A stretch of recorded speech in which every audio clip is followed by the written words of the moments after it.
Our mission is to create science-driven solutions that help to solve Gulf of Mexico problems.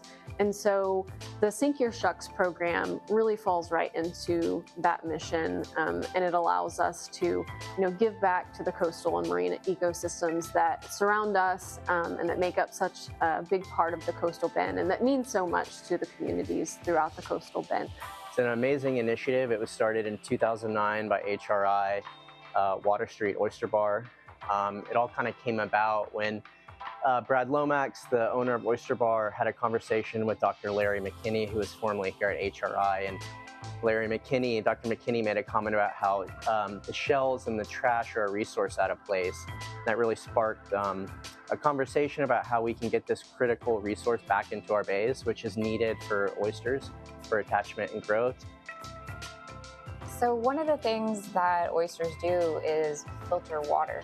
So they're filter feeders, and as they're feeding, they can clear the water in our bays out. So one of the things that we do is look at water quality.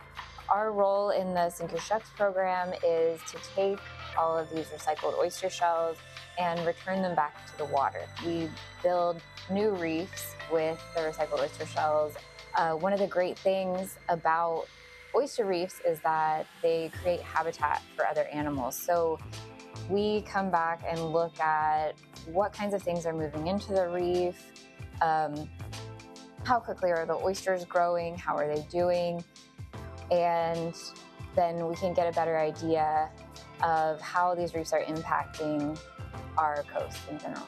So the way it works is the whole project is successful because of lots of different partners. There's several restaurants in the region that participate, and it takes a lot of staff time and labor for them to get their shells, siloed and ready for us to pick up. And so we, multiple times a week, make runs to the restaurants. We collect their shells, and then we take them to a quarantine site at the Port of Corpus Christi, which the port has generously donated for a long time, and they will continue to do so. They're another major partner in this.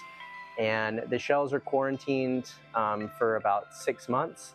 And then at that point, they are clean enough to be able to put back into our bays for restoration sites. And HRI handles all of the restoration sites and rebagging and everything. And so for the Texas Surf Conservancy, how we function in this is we really just run the shell collection. So we pick up the shells, we make sure they get to the quarantine site, and then HRI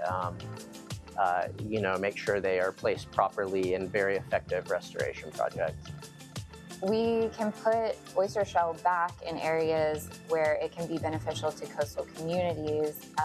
They can protect our shorelines from erosion. So at Goose Island State Park, the oyster shells that we've put there are sort of adjacent to the shoreline so that it can help that eroding shoreline help us build create sediment there rather than losing it with storms and wave action. The reason why this is so important to the coastal bend is the coastal bend was with support from Representative Todd Hunter, we spearheaded the legalization of oyster mariculture in the state. And that means we can legally grow oysters now.